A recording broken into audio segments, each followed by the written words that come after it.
Jadi kalau menurut saya pribadi dan juga ketika kita berbincang bersama teman-teman, itu masih sangat relevan, masih sangat kuat ya, dan itu harus terus justru dikembangkan.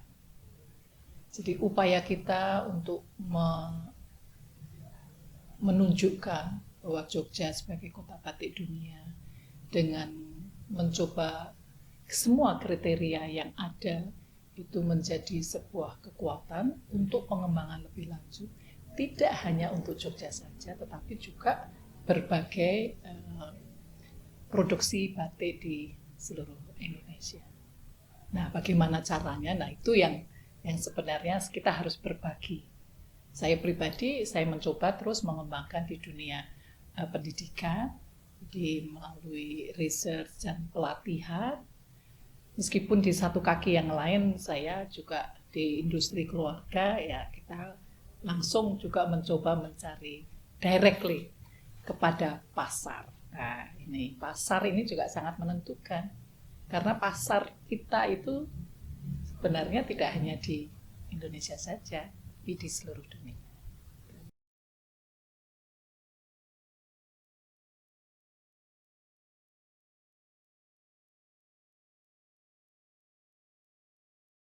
Kalau masyarakat di sini harus beberapa tempat ya. Jadi masyarakat tempatan itu artinya desa-desa, kota yang menghasilkan batik. Kemudian masyarakat peminat. Kemudian masyarakat yang justru belum tahu, tetapi selalu mencari adanya sesuatu yang unggul. Dan unggul itu karena kita sudah dinyatakan unggul, nah itu kan harusnya terus disampaikan. Dan masyarakat itu bisa di berbagai tempat. Jadi responnya sebenarnya sangat luar biasa. Termasuk masyarakat di dunia pendidikan. Ternyata banyak sekali yang bisa kita kemudian kembangkan di situ.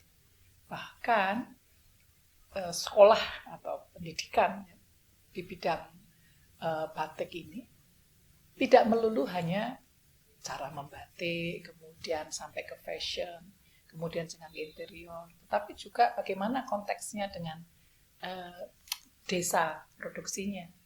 Bagaimana sebuah kota seperti Yogyakarta ini juga untuk bisa menjadikan batik itu tetap menjadi sesuatu yang unggul di kota ini. Tapi itu tidak gampang.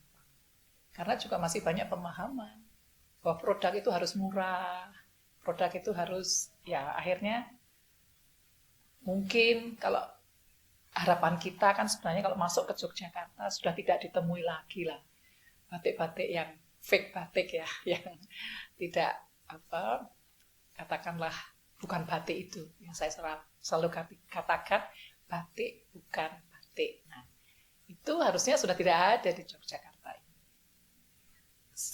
Semurah mungkin pun itu tetap harus batik yang benar. Batik benar batik itu yang dibuat dengan proses tulis maupun cap dengan menggunakan malam. Nah, gerakan untuk itu yang harus terus-menerus didengungkan. Karena kadang-kadang suka lupa. Kita masih menjumpai banyak tempat bahwa disitulah yang disebut batik itu batik yang meteran, yang kemudian ternyata produksinya bukan menggunakan malam dan bukan dicanting maupun dengan cap. Ya, masih banyak PR untuk itu. Hari besok tuh sebenarnya di Semarang ada Ibu Siti Masiah yang menulis buku. Kain. Iya. Sangat bagus. Bagus, iya. Saya kemarin jadi pembedah di Jogja. Sangat bagus. Keren itu. Nah, ini kan harusnya, perlu saya bilang, saya sampai kemana-mana, buku ini recommended, harus beli, terus langsung tak kirim. Belinya di mana Bu? Di Gramedia? Enggak, langsung ke Bu Masi, tak kirimin. Kasih nomornya sekarang. Keren. Meskipun ini ya,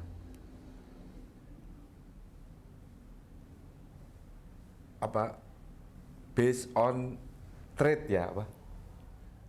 Based on trade. Trade tapi sama ini relief sama karya sastra apa Bu ya? Sama Tiga ini, itu. saya juga tanya sama, ya waktu saya membedahkan saya tanya juga. Kalau di manuskrip lama itu kan ada yang kelompok ksatria, ada kelompok brahmana. Nah, Bu Masi ini orientasinya lebih ke yang ksatria. Dia juga mengakui itu karena kurangnya data untuk yang brahmana. Nah, brahmana itu justru itu banyak di manuskrip-manuskrip, tapi biasanya bahasanya masih bahasa Jawa kuno. Nah, di situ justru malah menceritakan bahwa di banyak tempat, terutama di tepi-tepian sungai itu banyak asrama-asrama. Nah, asrama-asrama itu di mana para siswa itu bekerja keras untuk bisa menyelesaikan ajaran dari para brahmana. Di dalamnya itu ada ukir-ukiran, bangun rumah, melukis, sampai membatik juga. Nah, kalau dia sudah sukses di satu brahmana, biasanya brahmana itu minta, kamu pergi kemana, gitu, terus dia ke sana. Terus di sana belajar pada brahmana yang lain, gitu. Nah, makanya guna tumbuh batik-batik di mana tempat itu. Nah, itu sebenarnya. Nah, saya waktu itu mau sampai ke mau melakukan riset itu bersama Pak Manu. Nah, Pak Manu ini yang perlu dia. Jadi beliau banyak justru yang di brahmana ini, bukan yang di ksatria tadi. Nah, Bu Masi ada yang di ksatria. Betul. Nah, itu yang mungkin memang perlu diteruskan lagi itu. Tapi at least itu sudah luar biasa menurut saya. Pintu masuk yang dahsyat gitu ya. Pintu masuk yang dahsyat. Jogja Batik Bineo dan terakhir Festival Batik Jogja gitu sebagai event yang kami lihat, kami hitung linear dengan cita-cita Ibu dan kawan-kawan di Jogja gitu.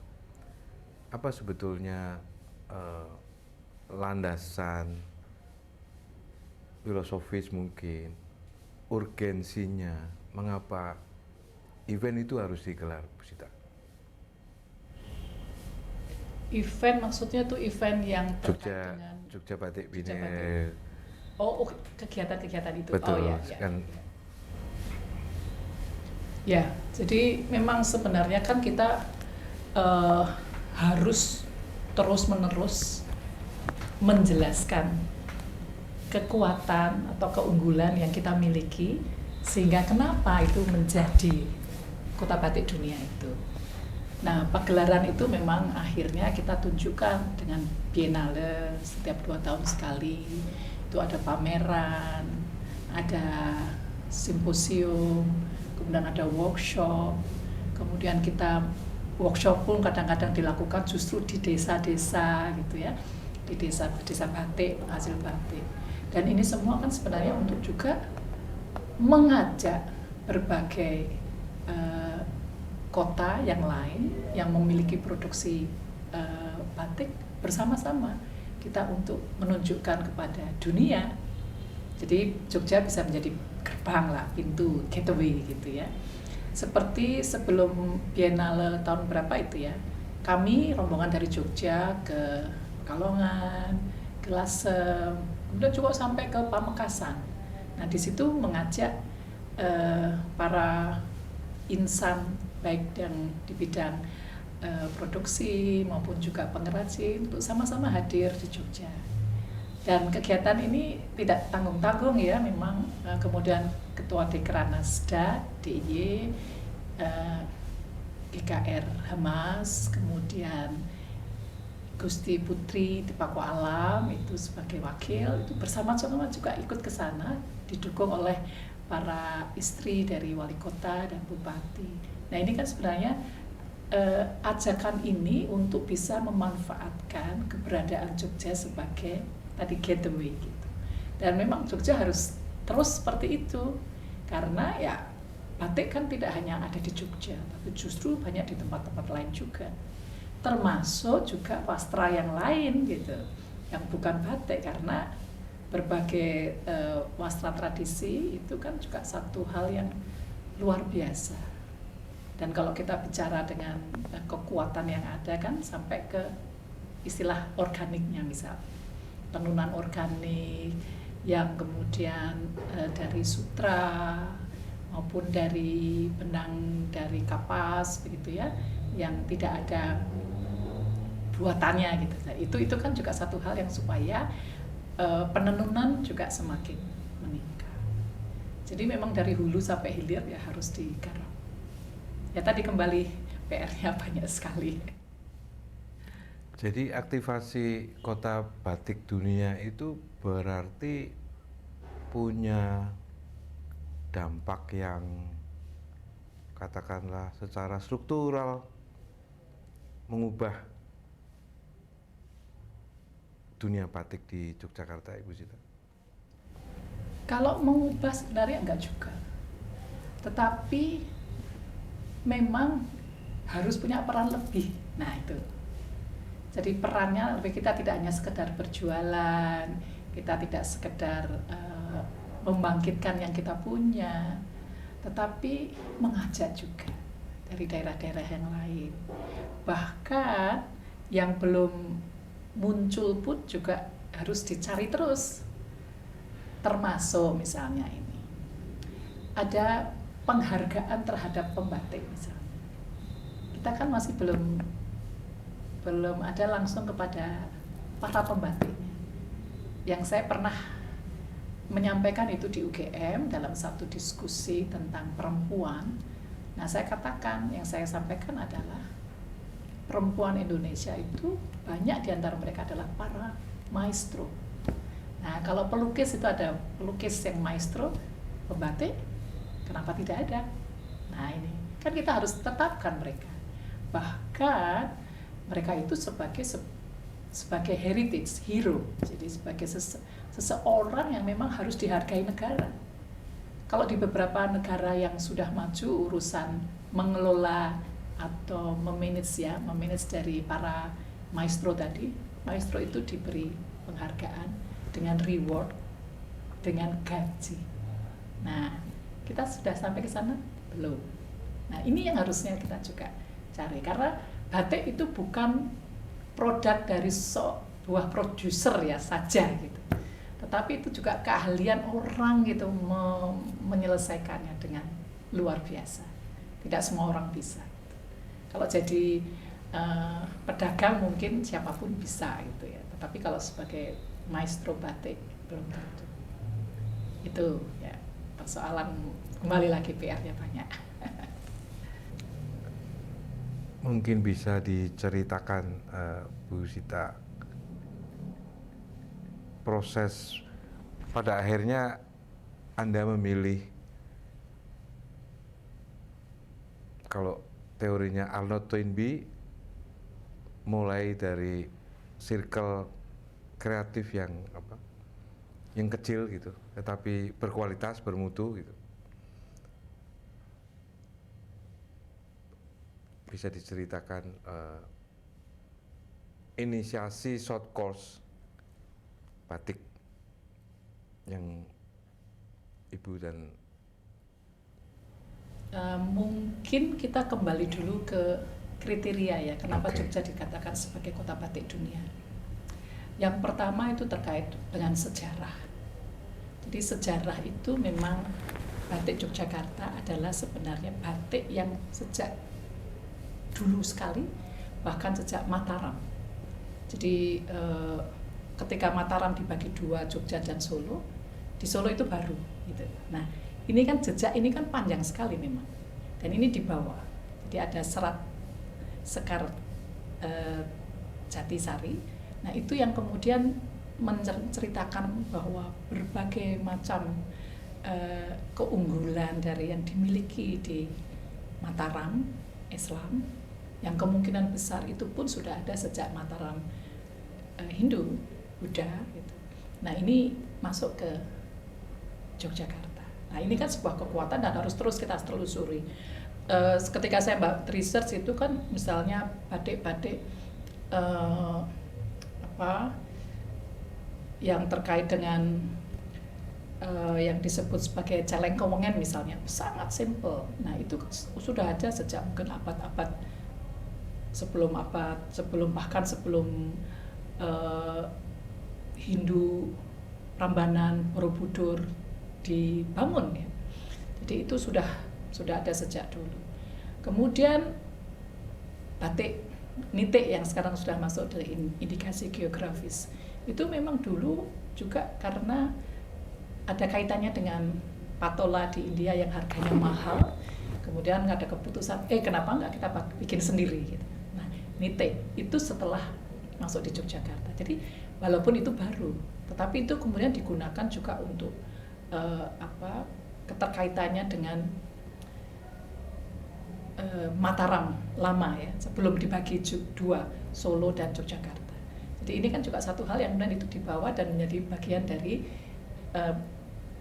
penggunaan. Kalau kita menggunakan pakaian pengantin daerah misalnya, itu nitik yang bukan batik pun digunakan. Jadi ini proses ini kan memang panjang sekali. Itu dari sisi sejarah. Kemudian kalau kita melihat dari keaslian, nah, keaslian itu pasti kita akan melihat dari itu di batik, cantik, atau dengan cap. Kalau tidak itu ya bukan gitu. Jadi kalau itu sudah tidak batik, cantik maupun cap ya bukan batik. Jadi itu harus kita pertahankan. Itu yang keaslian yang kedua. Dan ini suatu proses penggunaan sejak dulu sampai sekarang, itu kan juga sejak bayi sampai kematian itu pun terus-menerus harus ditunjukkan bahwa itu bagian dari keasliannya. Dan walaupun kemudian ada temuan-temuan baru, desain-desain baru dari masyarakat, tidak apa-apa. Tapi yang prosesnya tetap kita hargai yang lama. Karena batik itu kan bisa digunakan untuk apa saja sebenarnya. Nah, itu bagian dari yang ketiga, pelestarian, konservasinya. Keempat terkait dengan ekonomi. Nah, ekonomi kita bisa lihat batik dulu itu menjadi bisa digadaikan kalau kita butuh uang pada zaman dulu. Bahkan para mahasiswa masuk di Budi Utomo yang jadi kemudian aktivis Budi Utomo ketika sekolah di Jakarta, di Stovia, itu orang tuanya membawakannya adalah batik. Betapa value ekonominya tinggi. Nah sekarang harusnya kita tetap ya sampai sekarang value itu tetap tinggi. Dan memang batik itu bukan hal yang murah gitu. Makanya jangan kemudian itu harus murah itu menurut saya itu juga hal yang tidak menghargai karya gitu. Kemudian selain economic value ya pasti kita udah tahu pasti itu ada perdagangan yang sudah ada ya. Kemudian yang ke 5 terkait dengan environmental, jadi lingkungan. Nah lingkungan kita tahu ya, seluruh wastra yang ada di Indonesia dulu semuanya dengan menggunakan pewarna alam. Bahkan tenunannya semua organik, tenunan organik artinya dari kapas atau dari material yang lain, jadi bukan sintetis ya. Nah ini kan juga satu kekuatan kita, jadi keunggulan kita. Di Jogja memang produksi dari Galeri Batik Jawa pada waktu itu menjadi yang kemudian paling kuat karena kita produksinya luar biasa banyaknya, bahkan mendapatkan muri. Nah itu juga menjadi salah satu kenapa bisa masuk dengan kriteria ini. Jadi lingkungan hidup. Jadi kita memang berorientasi untuk kembali ke alam. Ini juga sebenarnya kalau kita kaitkan dengan jalur sutra, pembangunan stasiun kereta api di Yogyakarta, Lempuyangan Wangi itu yang pertama di Yogyakarta, dengan menuju ke Semarang itu ada petanya dan di situ menunjukkan bahwa ada beberapa komoditi yang dikirim ke Eropa. Satu gula, kemudian tembakau, kopi, dan indigo vera, yaitu nila atau tarum. Nah, disinilah sebenarnya kita sejak abad 15 pun sudah ekspor pewarna alam indigo vera tinctoria. Kenapa sekarang kita tidak bisa? Gitu. Nah, batik pewarna alam pun sebenarnya bisa menjadi komoditi seperti dulu juga. Nah, kalau kita mau mengembalikan jalur sutra itu atau jalur rempah, harus jangan hanya sekedar cerita dong, harus ada sesuatu inovasi atau kita reaktivasi dari dulu yang pernah ada. Jadi kalau dulu kita mengirim pasta, mungkin sekarang kita sudah hasil jadi, bisa batik, bisa wastra yang lain. Jadi berbagai hal yang terkait dengan jalur rempah ini. Kemudian yang lain lagi adalah terkait dengan global issue. Nah, global issue ini kan kita juga harus bisa mengisi ya di seluruh dunia ini kebetulan. Nah, kebetulan kami mengikuti namanya International Folk Art Market di Santa Fe. Itu pasar folk art, jadi seni rakyat terbesar di dunia yang selalu bulan Juli itu dibuka di sana. Sebelum pandemi kami 4 kali sudah ke sana dan selalu yang dinyatakan adalah kembali ke alam dan handmade. Nah, ini kan sebenarnya kekuatan dari kita. Nah, kekuatan dari kita inilah yang harus terus-menerus dikembangkan. Dan itu global value. Pasar itu ada. Nah, yang terakhir kita masuk juga di sustainable, nilai keberlanjutannya. Mereka melihat bahwa di Yogyakarta, para juri dari Woodcraft Council ini, bahwa di Yogyakarta batik juga diajarkan, termasuk di SMP. Dulu di SMP Stella Duce di Yogyakarta itu anak-anak semuanya pernah belajar membatik dan batiknya dipakai sendiri. Desainnya macam-macam, ada yang Eiffel lah, ada yang yang anak-anak suka itu ya mungkin game ya, dari game gitu. Tidak apa-apa gitu. Jadi itu ekspresi dari mereka, tapi itu buatan sendiri dan itu batik. Nah, sustainability issue ini di Jogja dianggapnya juga bagus gitu. Nah, oleh karena itu 7 kriteria ini harus terus-menerus dipertahankan, dikembangkan, dan bisa terus-menerus mengajak pada kota-kota yang lain. Nah, ini isu 7 ini yang sebenarnya kita perlu terus-menerus kita garap.